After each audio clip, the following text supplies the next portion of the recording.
Good morning, / afternoon, / whatever time of day it is for you, and if you don't know what time of day it is, then I don't know what to tell you. It is Thursday, October 5th, as I sit here recording this, and a thought occurred to me.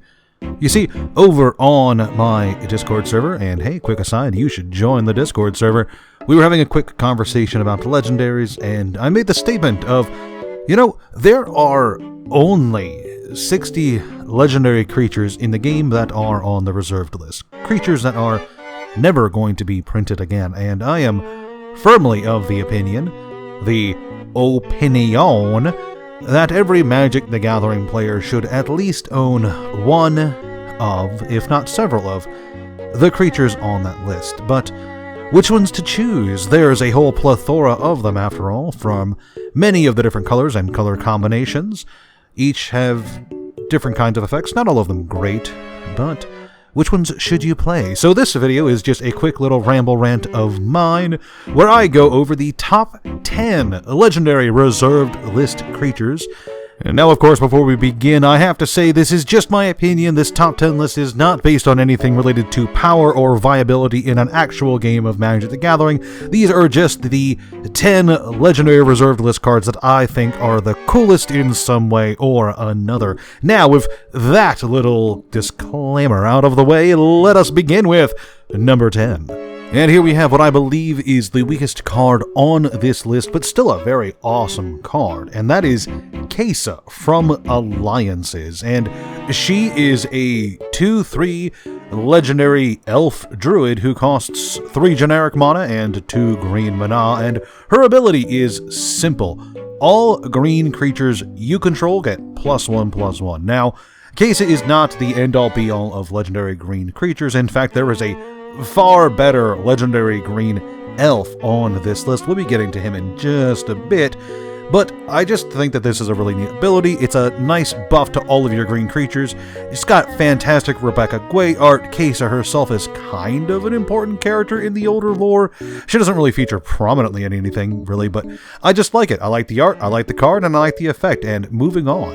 In the number 9 spot, we've got Boris Devil Boon himself, who is a zombie, I believe. He's a 2/2 who costs 3 generic mana, a black mana, and a red mana, and his ability is very simple. For 2 generic, 1 black, and 1 red mana, you tap him, and you put a minor demon token into play. This is a 1/1 red and black creature, and there's not a whole lot of creatures in the original few sets.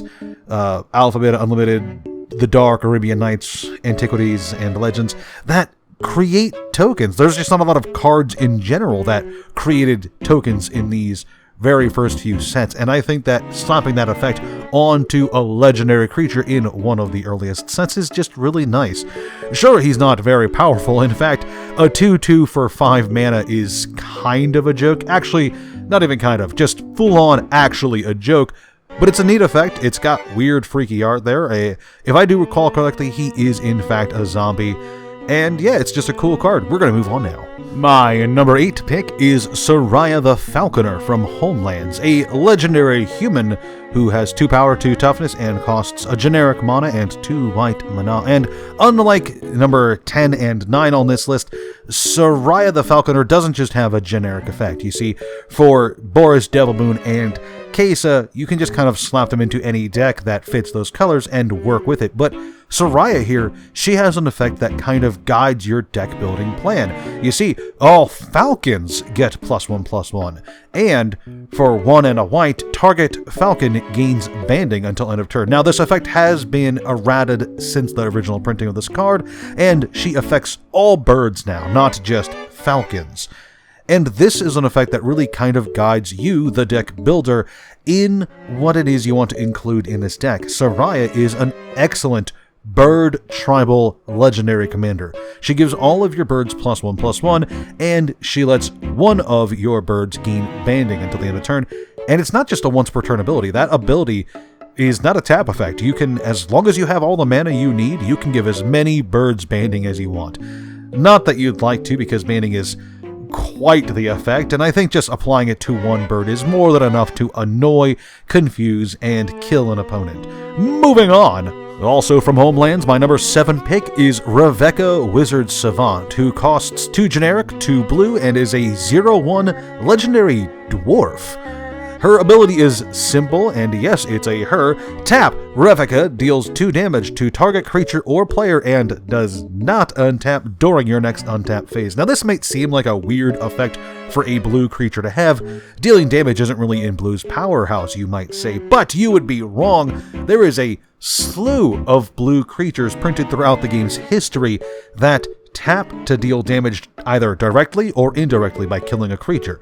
And Rea here is obviously the legendary example of that particular type of blue creature type, and it's very easy to build an entire deck around her, either A, having so many blue tap to deal damage creatures on board that you're just killing everything your opponent puts down, or B, having some kind of engine on board that allows you to tap and untap Rea very fast to deal a lot of damage, like a little dwarven machine gun, to the opponent of choice until they are super duper dead. It's a neat effect on a card from a set that most people tend to overlook, and it's the start of some of the cooler effects on this list. I really like this card. For number 6 from Ice Age, we've got Martinstromgald, who is a legendary human 1/1 who costs 2 generic mana and 2 red mana. If Martinstromgald attacks, all other attacking creatures get +X/+X until end of turn, where X is equal to the number of other attacking creatures. And of course, if he blocks, all other blocking creatures get +X/+X until end of turn, where X is equal to the number of other blocking creatures. This is a very neat aggro red effect, and it's very easy to build around it. I've done it in the past where you just play Martin and put a bunch of red token generation in the deck, and you can very quickly have a board where Martin attacks, and suddenly you've got something like 17 red tokens turning sideways. All of them have absurd levels of power and toughness, and your opponent's kind of forced to block them or risk dying on the spot. He's a neat effect on an old legend that tends to be overlooked, as a lot of these are. I like him. I've tried building his deck in the past. It wasn't as successful as I'd like it to be, but it was still more successful than I thought it would be, if that makes sense. Let's move along. For number 5, we have one of the earliest examples of a dragon tribal legendary, Zerin of the Claw from Mirage, who is 3 and 2 red for a 3/4 summon. Not a kobold, not a dragon. I actually forget the creature type this guy has. It doesn't really matter. For 1 generic and 2 red mana, you can tap him and search your library for a dragon card, put it into play as though it were just played, shuffle your library afterwards. That creature gains haste and is removed from the game at the end of your turn. I think it says any turn on the card. It does. This is a very neat and very powerful effect, allowing you to cheese any dragon in your deck onto the board for 3 mana is disgustingly powerful, and it allows you to get some really powerful red beat sticks on the board as early as like turn 3 or 4, when you would otherwise have a difficult time summoning them. It's got a crazy ability. I love this little dude, like you would not believe. Coming in at number 4, we have from Legends, the sluttiest commander on this list, Gwendelyn de Sorcy, who is a 3/5 legendary human for a red, 2 black, and a blue mana. Her ability is very simple. Tap, target player discards 1 card from his or her hand at random. This power may only be used during your turn. That's right, this isn't an effect, this is a power. Man, the early game devs simply did not give a shit. It was amazing. Grixis is the color combination, the shard of control, hand destruction, counter spells, and direct damage. And having a commander, especially back then, who could remove cards from your hand, and having an entire deck built around removing cards from your hand is a very terrifying thing to play against. And I have a good friend who for a while was using Gwendelyn de Sorcy as his commander, and let me tell you, every single time I sat down at the table with that guy, I was absolutely terrified that I would just spend the entire game doing nothing. It's a good memory of mine. This is Quite the legendary creature. What do you guys think? Moving on. In number 3 from the Tempest set, we have Eldam, Lord of Leaves, a legendary elf for 2 green mana. He is a 2/2 with 2 simple abilities. All elves gain Forest Walk, and elves all have Shroud.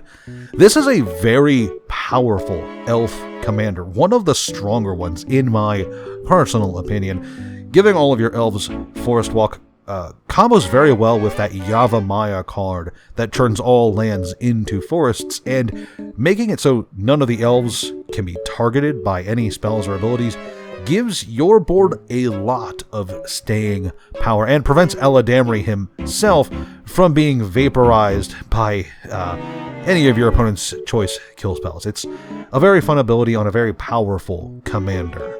Coming in at number 2, we have from Stronghold, Covax the Cursed, a legendary vampire who has 0 power and 0 toughness. He costs 2 generic mana and 2 black mana. He comes into play with 4 +1/+1 counters on him, and during your upkeep, sacrifice a creature and put a +1/+1 counter on Covax, or remove a +1/+1 counter from him. And for a single black mana, that's right, just 1, Covax gains flying until the end of the turn. For those of you who don't know, Covax is easily my favorite member of the original Weatherlight crew. I love his story, I love his character development, I love what could have been, and I enjoyed his final moments dueling against Gerard. He's a very compelling character in my opinion, and I would absolutely love to see more of him. But this card here, in my opinion, I have tried it out a few different times, not to the greatest success, but, you know, I'm not the greatest at the game. This screams mono black Thrall Tribal. I absolutely love summoning Thrall tokens through various card effects, and then sacrificing them to Covax to get him bigger and bigger until he swings into an opponent in the air for something like 9 or 10 damage. And then there's not a whole lot they can do about it, because there's a bunch of black kill spells in the game. It's great. You see, as much as I love Covax, he is not my favorite character from the Weatherlight Saga, and he is not my favorite legend from the Stronghold set. Our number 1 pick is, of course, if you knew anything about me, the Sliver Queen. A legendary Sliver 7/7 who costs Wooburg. That's right, and her effect is simple. For 2 colorless mana, you put a 1/1 Sliver token into play. This is such a disgustingly powerful ability. I've talked at length in 2 separate previous videos about the Sliver Queen, both her lore and the deck I've built around her. I think she's absolutely lovely, and in my opinion, if you are someone who wants to have any one legendary reserved list creature, this should be it.